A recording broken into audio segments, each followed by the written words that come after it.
সালাতে দোয়া কবুল হয়। সালাতে দোয়া কবুলের তিন জায়গা।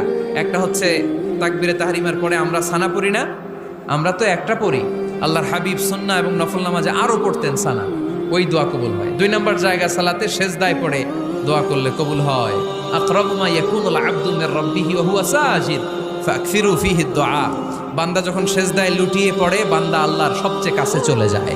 তা কিন্তু বিশ্বনবী বলে সেজদাটা তোমার রবের কুদরতি পায়ের উপরে পড়েছে। সেজদায় পড়ে দোয়া করেন। সালাম ফিরানোর আগে বিশ্বনবী দোয়া করতেন, লা ইউসাল্লিমান্না আহাদুকুম হাত্তা ইয়াতাআওয়াযা মিন আরবা'a। আল্লাহর হাবিব বললেন, চার জিনিস থেকে পানাহ না আছে আমার কোন উম্মত যেন সালাম না ফিরায়। তারা যেন পড়ে, আল্লাহুম্মা ইন্নী আউযু বিকা মিন আযাবিল কবর, আউযু বিকা মিন আযাবি জাহান্নাম, আউযু বিকা মিন ফিতনাতিল মাহইয়া ওয়াল মামাত, আউযু বিকা মিন ফিতনাতিল মাসিহিদ দাজ্জাল। আল্লাহ কবরের আযাব থেকে বাঁচাও, আল্লাহ জাহান্নামের আগুন থেকে বাঁচাও, আল্লাহ জীবন